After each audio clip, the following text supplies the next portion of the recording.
What's up, guys?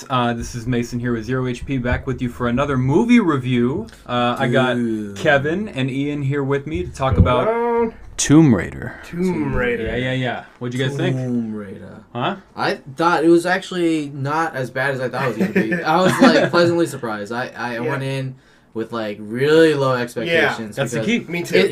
It's because one, video game movies, you know, Right. for being always bad. Absolutely. And then just like from word of mouth from people I've talked to, they're like, hey, you know, it's all right. Yeah, it's got like Yeah. 40% on Rotten Tomatoes right now. Right, yeah, so I was Which like, is not the worst I've seen. No, you know? no, definitely not. I mean, Assassin's Creed with Michael Fassbender was so much lower than that. And that even. was way worse. And that movie was horrific. Yeah. At least this movie has a few things that that Assassin's Creed didn't. Yeah, okay. I actually never even went to go see Assassin's Creed because I didn't either. Yeah. I mean, I had to. You know what I mean? Yeah. I just felt like I have to go see this. Yeah, see for myself. Absolutely.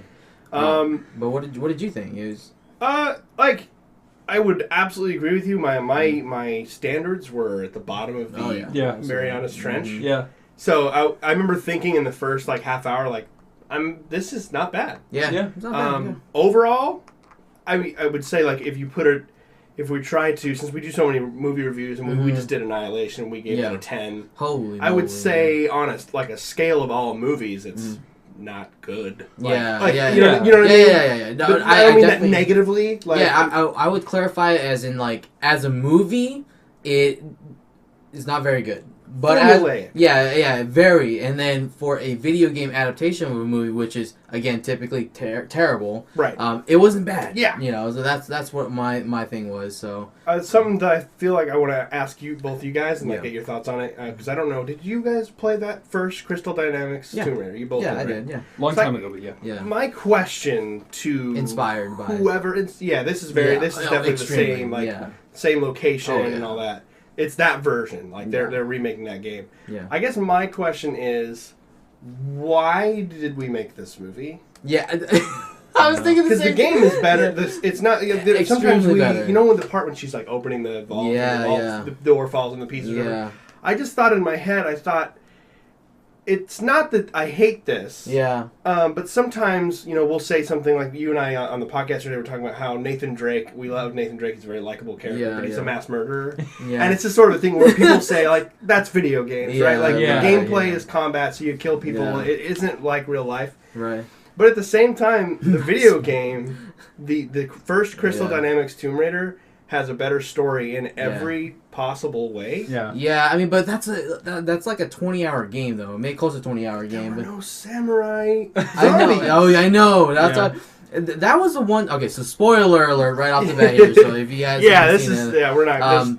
But right off the bat, I thought they were going to take that approach, more like supernatural-esque kind of like approach. I'm like, oh, this is going to be cool. Yeah. But then at the end of the movie, it just wound it up being like, oh, this is they curved it back to be more realistic. Reality and all that stuff. So, I don't know. It's a double-edged sword because like sometimes we're all like, oh, why didn't they follow the source material more? Or but then this one is like too much source material. I'm like, why? This is like almost like carbon copy of the first game. You know, like, it is. It's carbon copy. They dropped a lot of characters. Yeah. I found it fascinating, their decisions on what they did with Lara prior to her going on the adventure. Yeah. Which I do feel was overly long. Yeah. Not bad. Like, I wasn't hating it. I think Alicia Vikander did actually a really good job. I actually very much enjoyed that scene where they did the little bicycle fox thing. I actually really liked that part. So. I was, and I mean, correct me, this might be over the top. I was going to compare it to, like, the most current adaptation of Spider-Man. She's kind of, like, younger and less mature. Sure. Yeah. And so I kind of like this take on Laura Croft rather than, like, the older, like, sexy British girl. Yeah. I like this younger. Oh yeah, they modeled this one after the Crystal Dynamics. That's what they were going after. You know, that was their objective. It's like a new face because they're thinking they're gonna probably make more movies out of this franchise. Yeah, I mean, okay, like I don't. Well, my point was, how long has it been out in theaters? It's been not long. I think it was only like a day or two. Yeah. How many people were in that theater? That was 11:30 a.m. Yeah, but still, you know what I mean? Yeah, it's true. Because I think people can kind of see through it. Like I think watching the trailer for it was very. It looks exactly like what it is, which is a very safe Yeah. Hollywood A formula, like stick to the. I feel like for people that that enjoyed the first Tomb Raider game, they would probably like this. There's portions that I yeah, I mean, those are some of my favorite games. The average movie going viewer, it's very predictable. I feel like they almost. I could almost make an argument that people who hadn't or had played the game would come out with the same. Yeah. Yeah. I really. Yeah. Shrugs. Yeah, it's okay. Yeah, it's definitely. Let me go and put it this way: it was definitely worth the $5 that we paid. Absolutely. Yeah. 11:30 a.m. prices. Yeah. If you can get in for $5, definitely go watch it. It's worth $5. Yeah, that's what I'm thinking. So. So what did you guys like? What were some of what was like one or two of your favorite things that maybe surprised you that were better than you thought? And what were some of your like one or two least favorite things? I don't know about better than I thought.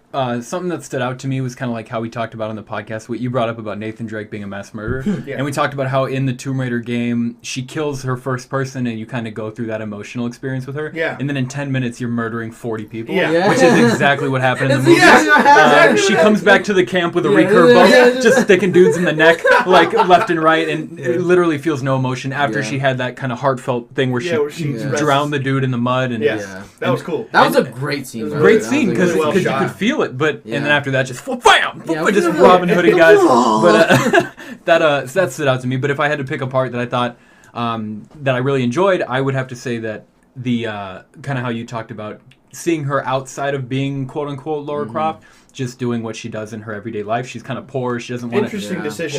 She's kind of too humble to accept like her father's inheritance because she doesn't want to believe that he's really dead. I really enjoyed that, although I do agree that it did go on a little too long. For sure. Way too long. Yeah. Like, I remember it was a good third of the movie. When they got to the island, it was like, is there a lot of this left? Yeah, that's been here for like an hour and 10 minutes. Yeah. And we haven't even seen the island yet. Right. Yeah. How about you, Kevin? I like that they did pay homage to like the game, right? Because the ice pick, the bow and arrow, I'm like that's cool that they did that.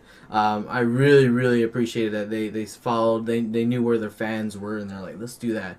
My least favorite thing about that is there was no supporting cast at all. There was no one in it. I was just going to bring up, I wish they would have gone with, if you remember in the game on the ship, she had a whole crew of like these quirky characters. Exactly. And I was like, and now we just have this weird that's what I was guy. missing, is just one Asian awkward dude. Yeah. Right? And I'm like, and then even like, who speaks perfect English. Perfect English, and then there's like an incredible shot and knows how to like work in with one arm. He's got with the grenade launcher working. Perfect aim with it. No, one arm, not even with two. He was. But it was just, I feel like there was room for adding new characters in there. Yeah. The villain I thought was pretty good. I thought he was like. Is that Stephen Ogg? Do you know who that is? I recognize him a lot. He's the guy. He's in Westworld. Yes, he is in Westworld. And he plays Trevor in GTA 5. No, that's not the same guy. Are you sure it's not the same guy? Yeah, it's not the same guy. Okay. They have the same look. Maybe they look the same. Yeah, because they both have like that crazy look. Yeah, the with crazy the hair. thing. We've seen him. I apologize. We've seen him. That actor. He's always a villain right? in a lot of stuff. He is a villain. He plays a good crazy guy. I'm sorry. Yeah, I must have just. You're fine. He looks just like the guy who plays Trevor. No, you're right. But yeah, I thought he was okay. He you kind of, he wasn't just, the reason I liked him, he wasn't just like evil just to be evil. He was just, I want to get off this island. He's trying to do his job. Yeah, he's like, I want to get off. Everyone's I want to see my family. crazy. Yeah. So, I thought I liked that more than just like, oh, Trinity's gonna be like the ultimate power in the world. I'm like, oh my god, I would have been so bad if that was the case. I really enjoyed that, and I did not enjoy the fucking father scene. I was just going to bring that up. Why is it so bad? Dominic West is such a good actor, but I know, and I feel like so cheesy. I feel like that was such a crutch to the movie. I mean, it was like I wanted her to discover and go through these emotions and things by herself, and discover things about herself. Like it was a self reflecting kind of thing, you know, and. Which we could have got if we had more time on the island. Right, exactly. And I just felt like with her dad being there, and just like it was a cop out, you know. It was like, so I was, we were kind of snickering. Like I was just laughing so hard when I saw him. I was like, what? All the Tomb Raiders have been built on the fact that her dad is dead, and she feels like determined to carry on his legacy as a world-renowned historical archaeologist. Like that, the whole thing is. So I feel like that was such a cop out for me. Yeah. So I wasn't a huge fan of that, but Yeah, what about you, Ian? What did you like and hate? Favorite part by far was the cast. I thought she was really good. Oh yeah, she looked right. I thought she was a very good actress. Yeah, absolutely. She acted above the script. Dude, I think, was in a lot of the ways. And I read somewhere that she did a lot of her own stunts, and I was like, that's really impressive. For she was funny. She's charismatic. I believed it when she was in pain. I believed it when she was confused. I believed it when she was sad. Like I didn't care about any of the other characters. Kind of like the game, really. Yeah. I really was into her the whole time. Like I like her a lot, just like the first game.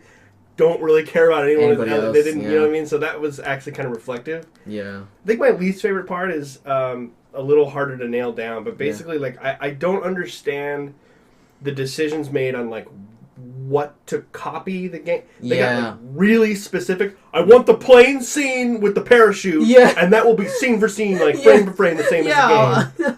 But, like, we're going to create this whole huge backstory that wasn't in the game that you don't need all that time. Yeah. And we're going to take out all of the really interesting... Like, it's called Tomb Raider. Yeah. She spends no time in a tomb, really, at the very end. The best parts of those games are, like, exploring these incredible ancient civilizations and artifacts, and they could have done something really cool. In the future they'll do that, because technically this is her origin story. Yeah, it's the origin story. I just wanted more tomb raiding. I definitely feel where you're coming from. The game was kind of creepy. When she gets hit on the back of the head on the beach, she wakes up in she's hanging upside down, and there's all these dead bodies around, and the other people are, like, her crewmates are hanging upside down, they've been killed, like, ritual sacrifice, because there's a war between, like, people who've been on that island even longer than what was his name? Vogel? Yeah. I don't remember.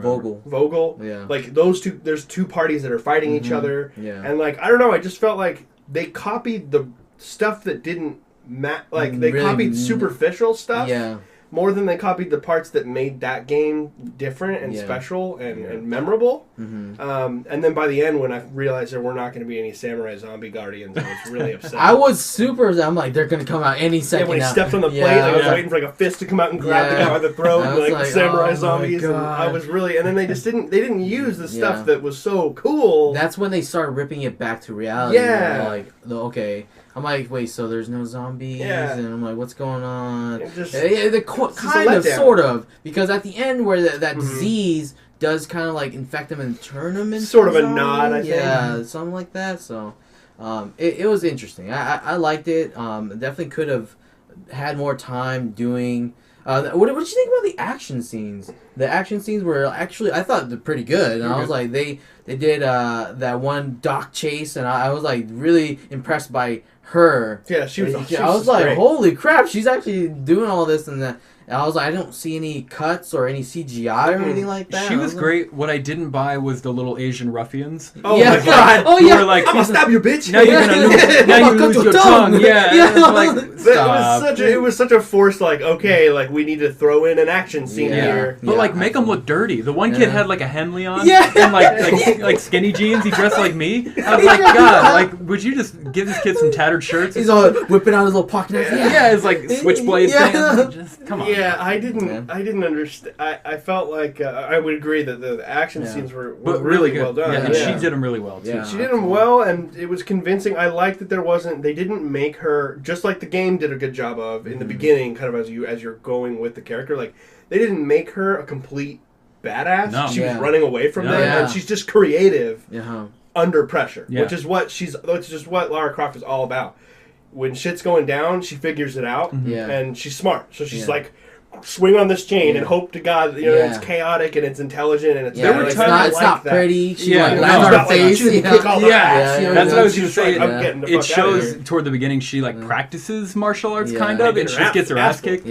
Like 3 times in the movie, she gets caught in like this weird, awkward standing rear naked choke, which is weird. I was like, why is that recurring 3 times? It was like the but when she in that final battle with like the main antagonist, she does catch him in kind of like a half-hearted triangle choke, like after a judo throw transition from mountains. So, like, there's like legit martial art techniques. I was specifically going to ask you, I'm like, Mason, what did you think of the MMA, quote unquote. Quote unquote. MMA. So it was there, which I appreciate. That first kickboxing scene I thought was kickboxing, but it turned into like MMA because like they started doing submission stuff. So jujitsu. There's something called Shudo box, which is like that. It's like kickboxing with like a little dosage of grappling, kind of, sort of. Which I think is kind of what they were hinting at. So there was a little bit there. Like her triangle was ridiculous. Like that standing rear naked choke, like anyone can get out of that. That's not a real thing. Especially the guy's real, 2 times bigger than you. It's crazy. But no, I appreciate that they tried. They tried. It's not a movie where she pulls back from all the way back here and fucking hay bales people in the head and they go flying. She's not Chuck Norris. Exactly. She's not. The and she was kicks. using. I felt like there were the times where she would wrestle down both times with these dudes that are way bigger than her. Yeah. I feel like I kind of bought it. I'm not as knowledgeable as you are, but in my brain, my dumb non-fighting brain was watching it, and it looked choreographed correctly to the point where she would use her whole momentum and weight to drag those guys down. What she was using was cool. Was judo, and her technique was right. She was using judo and jujitsu, which are both martial arts made for smaller people. So it was all legit. You're totally right. It's all about just being able to use momentum and controlling kind of your usage of space on the ground and stuff like that, which she did really well. She must have practiced a lot to do it because she had the techniques down. Absolutely. The shots may have been unflattering because they make it look like weird, You have to spice it up a little bit. Right, So, but she definitely did some of the throws really well. That judo toss that was all legit. I was like, whoa, that's good. That shit works, man. She probably really did that to him. Yeah, I know. Whenever they were shooting. She's legit. I know. I know. She's when they were boxing, she's got like a 9-pack. Yeah, I was like, whoa! She got ready for this movie. For sure. Crazy. Which, not to get off topic, but to go back to one of my favorite action movies of all time is John Wick and John Wick 2. Only because I know the work that Keanu puts into those movies. Yes. Who does legit jujitsu under Jean-Jacques Machado, who's like one of the greatest jujitsu teachers ever, and does like actual combat training and stuff. Yes. So those kind of things I can really appreciate. Range and all that stuff. Yeah, absolutely. Yeah, that definitely takes like an extra. They don't have to. They don't have to at all. They could get a choreographer to come in there and be like, all right, and you touch the ground and then you slap them in the face with your fist. That's what made movies like Lord of the Rings, I think, convincing is that they tried it. I mean, they had stunt doubles for certain things. But all of them tried as much. They learned swordsmanship and they figured it out because they wanted to be in that world and be those characters. I feel like actors get away with not doing enough stunts nowadays. Depending on the actor. Exactly. So I'm like, I feel like not to say that you have to do every stunt, but Gal Gadot, she did her own stunts, and I'm like, dude, that's badass. I still haven't seen Wonder Woman. Really? Neither I will lend it to you. I haven't seen that. To you, cool. And you can watch it. But yeah, just like I feel like they definitely need to have actors do more of their own stunts so that it looks clean, it looks real, it looks believable, now that you mentioned though, one thing that came up in my mind is I love the fact that they took this one element out of the game is that she just goes through so much shit. Like, they're like, how much pain does she go through throughout the whole movie? Like, I'm just like, wow, that's cool. Because, like, remember how brutal when you and I were playing that first one? We're like, wow, this game is actually really brutal. I was like, we talked about that. I was wondering if they were going to do, I knew they were going to do PG-13 for accessibility. Right. But if they had followed the game closely, it would have been R. It could have been R. She gets annihilated. Yeah, there's like so many like brutal moments. Like when she jumps out of the plane, she has like this splinter out of her, like hanging out of her stomach. I was like, she lands on the iron rod. Yeah, I was like, right in the beginning of the game when she gets out of the hanging from upside down. I just feel like that's the thing. And they had that little bit, a little kind of little thing. So they could have beat her up more, I suppose. Yeah. Well, and not even that, but like she comes flying in the parachute and like crashing through trees and rolls on the ground, and she's got like one cut under her eye. Yeah. Well, all right. Like broken limbs.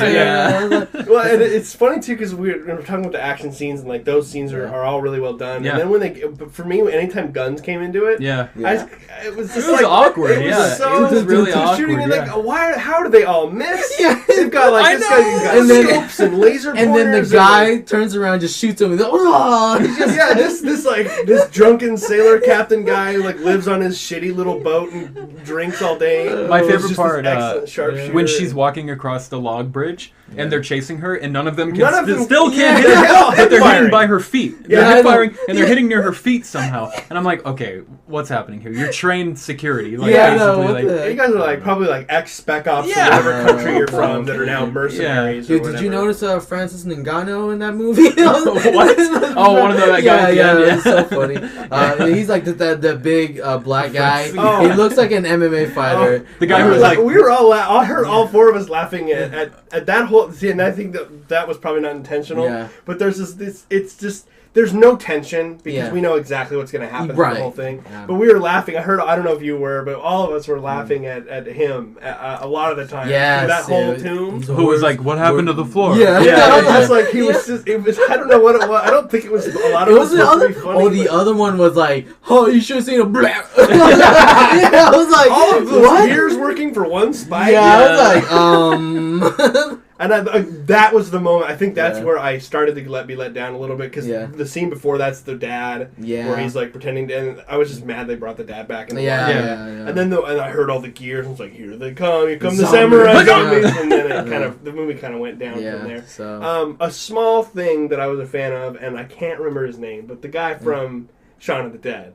Oh yeah, the pawn shop owner. Yeah. Phenomenal cameo. The one who's not Simon Pegg. I can never remember his name. Remember his name either. Yeah, What does he say? He's like, you know how many people come in here with their dead shit? She's like, you fell for it twice, and he's like, it wasn't twice. It was so great. Yeah, I love that little scene. It was like a little comedic relief there. Yeah, it was really cool. After a depressing scene of her like finding out this whole thing about her dad being in this adventure. Man, they pushed the sappiness on all that. Oh, dude, they definitely pushed the whole dad and daughter connection really hard. Too much. Yeah, I'm just like, what? When she was like, stay with me, and he's like, I'll never leave you. Yeah, I was like, okay, all right, relax. Like, she's fine. Like, she's fine. We're okay. I would have been fine with it had they kept him in her past, in her memory, as something that and maybe motivates her. Maybe discover things on the island that she can flash back and think about. Oh, this is his, or something like that. But no, they not had him with a beard. Yeah, and then what is that trope with like guys being on an island, right? And then they're growing out the beard, and as soon as someone shows up, they're like, you know what, I gotta shave it.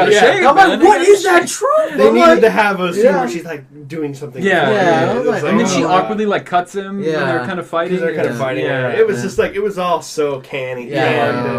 God. Yeah, there was a lot of cheese and a lot of like scenes that didn't need to be in. I think again, it comes back to that main criticism for me is like some of the stuff they could have brought from the game, which is like the reason they go there in the game is she went to school. Yeah. She didn't become a fucking urchin. She went to school. She became an archaeologist like her father. Yeah. And she with with captain, I don't know, captain of his private security force in the mansion or whatever. And her like student or whatever, she gets a group of people on like an official.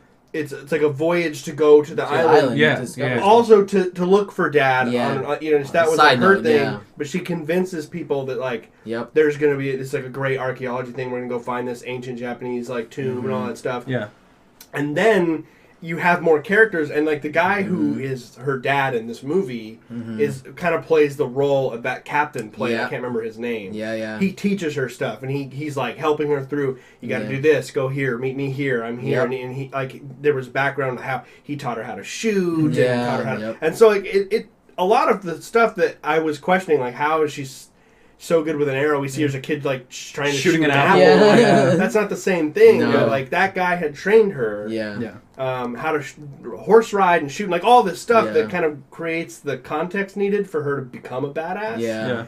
I just don't understand. I just don't get the things they decided not to copy, and the hyper specific stuff that they wanted to copy. It just seemed really weird. It's weird, dude. It was weird. At the end of the movie, I was somewhat disappointed about why it didn't follow the whole supernatural element. I was just like, that would have been so cool to take a new direction or a new approach to the Lara Croft series, like the games did. Exactly. And I'm just like, that would have been so cool. Like she can be like, diving into like history, but there's like a supernatural element to history. That'd be so dope, But I guess they didn't Played decide it real not to do it. safe. Yeah, I wasn't a fan. So neither was I. They didn't get enough into the history, the archaeology. Yeah, the archaeology part of they missed. I really enjoyed that whole backstory about that Japanese queen thing. Yeah. I was like, that's so cool. I was like, I want to know more. But no, it just kept on rehearsing the same. Go play the game. Exactly. They kept on rehearsing the same thing. Oh, she left death in her trail, and just kept saying it over and over. Yeah, over and over the same one. She keeps having this realization over and over and over. Like, I think they try. You know that moment? There's like moments. Have you guys ever seen the show House ever? Yeah. Watched all. You know those moments where he knows what disease the person has? You mean the end of every episode? Yeah. Every moment, but it works every time. Like the camera, the music. His eyes go, and you're like, oh shit! I felt like they were going for that feeling when she would figure something out. I'm like, it's been really obvious. It's been. You didn't figure anything out that like anyone else would have figured out by now. You know, I'm sorry. That's a good comparison. Yeah. So that's what they were shooting for. I feel like, she's gonna realize it here. Do you want to give kind of our final? Yeah, let's do the final score. So we're on the podcast services now. So there may be new listeners. We just like our games and movies, we rate them all the same. 20-point score from 1 to 10. So you have the middle score. 0.5s. 5 being dead average, 10 being nothing's perfect. 10 being perfect to you, right? Very close. Very close. Yeah. Let's go around, Mason. What did you? Yeah, I'll go ahead. We talked before about kind of checking your expectations before you go into a movie. So I view it on like 2 different scales, right? Which we talked about. So we have like the overall movie scale where you would put Annihilation towards the top, and you would put a lot of other things toward the bottom. This on that would obviously go around like a 4 or 5, I feel, because you go in and it's a movie, and then you're not miserable when you leave. As far as like a fun action movie that gave me what I pretty much expected, I'd give it like a 7 or an 8. Because I got what I wanted. I enjoyed the character that they gave us, which is a big part of it. The story didn't really match up, but that's not what I went. That's not what I went there for. I went there to watch her shoot guys in the neck with a bow and arrow. And I got that really quickly. So I give it 2 different scores. I would call it average to slightly kind of above average for a decent action movie. Let's give it a 6. We'll round out to a 6. I was actually that's exactly. I'm gonna go between. I'm gonna do the 6 as well. For me, because for an average movie goer, this movie is gonna probably be like, oh, this is fun, fun movie. Video game person that's played the first Tomb Raider, be like, I've already seen this, type of deal. So I feel like a solid 6 is being pretty great. Because we're all in a good mood and caffeinated. Right. It's been pretty generous. So 6, I think is a good one for it. So cool. Yeah. I suppose the way that I would look at it is if they hadn't found Alicia Vikander, this would be like a 3. Yeah, absolutely. And I 100%. think this movie is the definition of average. Yeah. So I'm gonna go with 5. Perfect. Yeah. I think we all pretty much. We're all in the same. We're right in the same area. Yeah. I had less caffeine or something. Yeah, exactly. I finished mine. I got more sleep. I'm buzzing my tits off, man. Yep. So so that was a perfect quick review because it's not an Annihilation which like makes you think about your own existence, how the world functions, which is kind of a relief in a way. It's nice to go see something. It's definitely that's why we go to movies, man. Popcorn movie, right? Yeah, you go to movies to experience different things. With different sets of expectations. So somewhere between a 5 and a 6. For that one, we would love to know your thoughts if you go see it. It's worth it if you can see it for $4.79. Yeah, right. Like we did. Go check it out. Otherwise, maybe this review will make you, avoid it. Rent it on Redbox for $1 or something. We spoiled the crap out of it anyway. So if you made it this far, but it's not. There wasn't really much to spoil. That's anyway, true. Especially if you played the game. True, absolutely true. So hey, thank you guys so much for joining us for this ZeroHp movie review, and I guess we'll see you next time. Maybe what, Pacific Rim? You guys want to do it? I gotta watch the first one, but we'll do it. I will lend it to you. Cool. Yes. All right, Pacific Rim. We'll see you then. Later. Peace.